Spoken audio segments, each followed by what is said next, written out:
Hi everybody, it's Pink Jatan here, your natural beauty both inside and out. And today we're going to talk again about hair. Last week I told you we would talk about hair again this week, so this is part 2. This week we're going to talk about the do's and the don'ts of hair care. And we're going to start with a recap from what we talked about last week. Last week we talked about the do's, the things that you're going to eat, because remembering what goes into your body comes out through your hair. And what you put into your body is going to give you healthier, shinier, fuller, thicker hair. So those were your supplements, your good oils, remember? Your biotin, your vitamin E, your omega-3, you can get them in foods or you can get them in supplements and tablets. I do both. So let's talk about some other do's for your hair. Now I'm going to make a statement that may seem like a surprise to some of you guys, like duh, but I work with some students in middle and high school, and a lot of students actually don't know this information. Do you know, regardless of your race, you don't have to wait 2 weeks to wash your hair. There are some races of people who actually wait 2, sometimes 3, or 1 week before washing their hair. You should wash your hair more often than that. There are a couple of reasons why. One reason is the buildup of product and dead skin that naturally comes off of everyone can clog your pores and slow down the growth of your hair. Also, hair holds odor.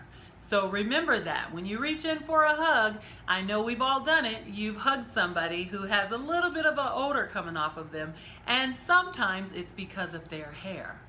For my African American sisters and male friends as well, we can wash our hair more often. I know we were raised and grew up to think that we could only wash our hair once a week and sometimes twice a week, and if it was braided, some people actually wait 3 weeks to a month before actually washing their hair. You don't have to do that anymore.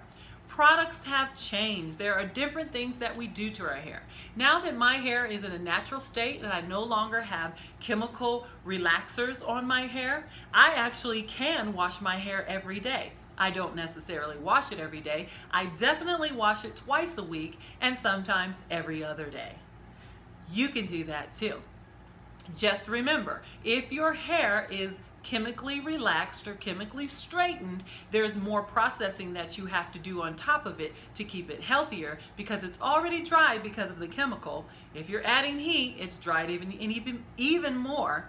If you're adding color, it's even more. So you're going to have to do maybe more hot oil treatments or better moisturizers for your hair and different things.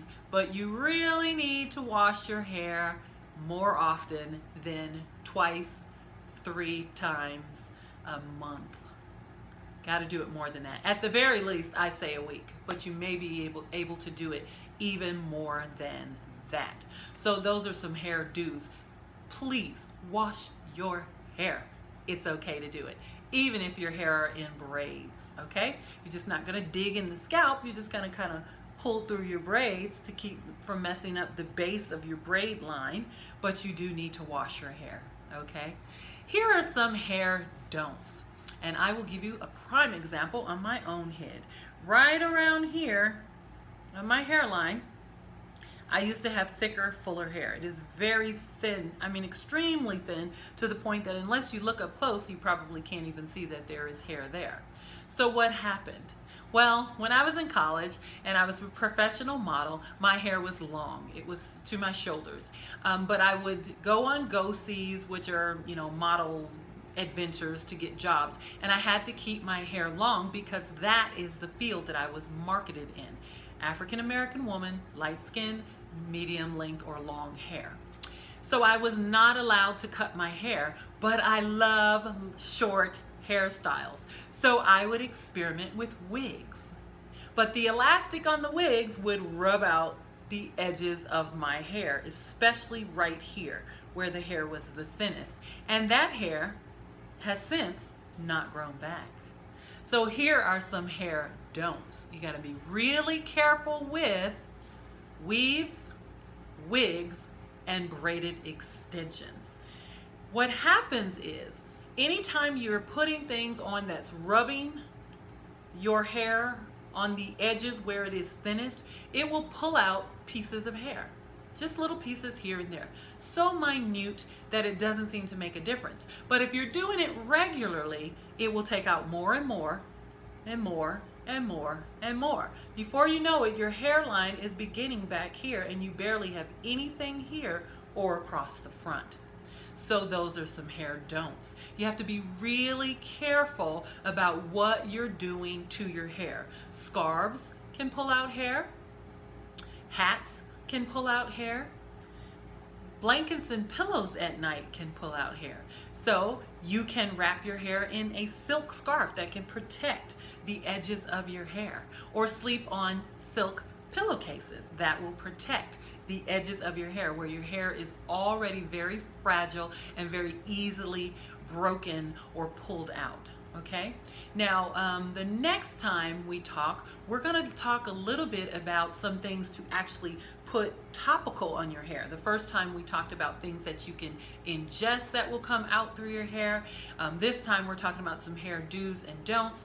The next time we're going to talk about topical things that you can actually rub on your scalp that can help regrow hair. And I'm experimenting with this area right here since I've learned some new things, because I've been doing those topical things for other parts of my body, my eyebrows and my eyelashes, to see if I can regrow that hair. So until next time, ladies and gentlemen, we'll talk more about hair again one more time, and then we'll move on to something else. So be sure to look for me on Instagram at pink_Jatan, or on Facebook at Pink Jatan. If you have any questions, sometimes people have questions and they'll look at me and say, how do you do that? Or how do you get that? And how is your skin so clear? And how do you look so young for your age? If you have specific questions, please just send me a message in Instagram or send a message on my Facebook page, or you can email me at pinkjatan@gmail.com. So make sure you subscribe to my show so you can hear something new every Monday, and go ahead and like it if you learn something new. So until next time, bye-bye.